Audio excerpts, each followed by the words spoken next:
Your dishwasher runs a full cycle.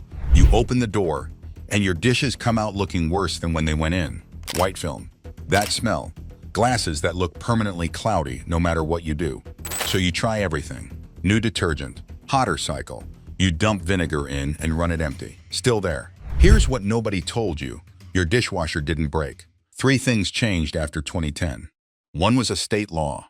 One was a quiet decision by detergent companies. And one was a design swap inside your machine that manufacturers never announced. All 3 happened at the same time. None of them were explained to you. By the end of this video, you'll know exactly what changed, why your machine smells, why there's film on everything, and 4 things you can do right now to stop it. If you've noticed your dishwasher getting worse over the last 10 to 15 years, you are not imagining it. Consumer Reports tested low-phosphate detergents in 2010 and documented the performance drop. Reckitt, one of the largest detergent manufacturers on the planet, publicly acknowledged the problem. And a senior scientist at Procter & Gamble, the company behind Cascade, confirmed on record the exact conditions causing damage inside your machine. This isn't a theory. Every fact in this video has a documented source. We're following the paper trail. Here's what's going to frustrate you. The fix for most of this costs nothing. You probably have everything you need right now. But the damage that's already been done to your dishes, that part is permanent. We'll get there. First, you need to understand exactly what changed. Because once you see it, the 3 pieces that hit at the same time, it's going to make a lot of years of frustration suddenly make sense. Point 1, the detergent change. July 1st, 2010. 16 states, including Illinois, Michigan, Washington, and Indiana, put laws in place capping the amount of phosphates allowed in automatic dishwasher detergent. Before that date, phosphates could make up 8.7% of your detergent. After, 0.5%. That's a 94% reduction. The reason was legitimate. Phosphates were getting into rivers and lakes and acting like fertilizer, triggering toxic algae blooms that stripped oxygen from the water and killed aquatic life. Real environmental damage. The laws made sense. But here's what phosphates were doing inside your dishwasher.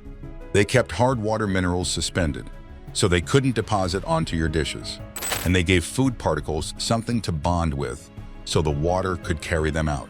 When those laws passed, manufacturers didn't make 2 formulas, one for the 16 states and one for everywhere else. They reformulated everything, nationwide, all at once.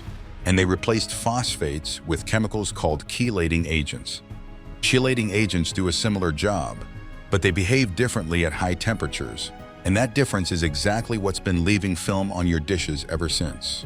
So the detergent changed, and done quietly enough that most people had no idea. But that's only the first piece.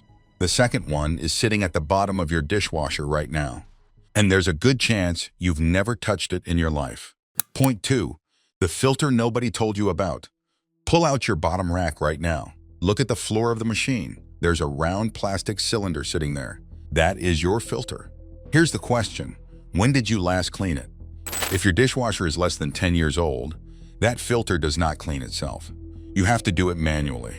But dishwashers from 15 or 20 years ago, those had self-cleaning filters.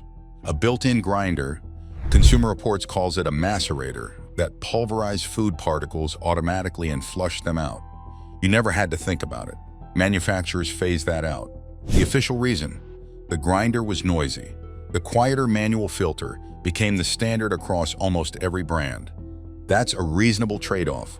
If someone tells you the trade-off exists, nobody did. So here's what's been happening. Every cycle, food particles collect in that filter. Water flow drops. The machine starts recirculating the same dirty water over your dishes. And the bacteria growing in that trapped debris, that's your smell.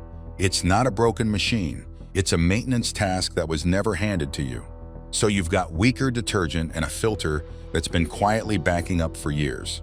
The third piece is the one that actually causes permanent damage. And this is where it gets real, because there is no fixing it once it's done. Point 3, the film and the permanent damage. There are 2 things happening to your dishes, and they are not the same problem. The first is film, a white hazy coating that wipes off with vinegar or an acid-based cleaner. That's mineral deposits, calcium and magnesium from hard water that your detergent can no longer keep suspended. Treatable. Reversible. The second is etching, a dull, permanent cloudiness that doesn't come off. No vinegar, no scrubbing, nothing. Whirlpool, KitchenAid, and Maytag all state this in their own documentation. Etching is irreversible. It is physical damage, microscopic pits in the surface of the material. A senior Procter & Gamble scientist described it as a perfect storm.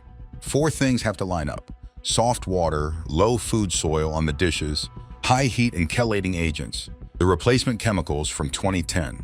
Now think about what changed in how people use dishwashers. Pre-rinsing became normal. That removes the food soil. Machines run hot. And the detergent now contains chelating agents with nothing else to react with, so they react with the dishes themselves. People noticed the cloudiness, assumed the machine wasn't cleaning properly, ran it hotter, used more detergent, made it worse every time. 3 changes collided. Nobody explained the connection. Here is what you can actually do. 1. Clean your filter. Pull it out, rinse it under running water, clear the debris. If you run your machine daily, do this once a month. This alone will fix most of the smell and restore water flow. 2. Stop pre-rinsing. Scrape chunks off. Don't rinse. A small amount of food soil gives the chelating agents something to work on besides your dishes. This is backed by P&G's own research. 3. Use Rinse Aid every cycle. Rinse Aid makes water sheet off surfaces instead of sitting on them. Less contact time means less chemical reaction. It is the single most effective thing you can do to prevent future film and etching. 4. Check your water temperature. The etching reaction needs high heat to occur. Most manufacturers recommend 130 to 140 degrees Fahrenheit. If your water heater is set above that, lower it. None of this costs money. All of it is documented. Here's what actually happened.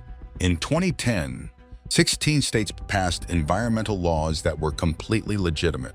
Detergent manufacturers used that moment to quietly reformulate everything nationwide, and didn't explain what changed or what you needed to do differently. Around the same time, the industry moved from self-cleaning filters to manual ones. Also, without telling you, the result: millions of households running their dishwashers the same way they always had, into machines that now required completely different behavior. 3 changes. 0 announcement. Start with the filter today.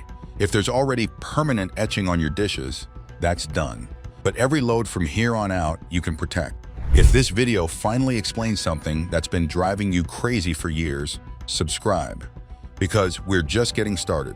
Next up, we're looking inside a washing machine at the exact design decision that makes the bearings fail, and why replacing them became nearly impossible.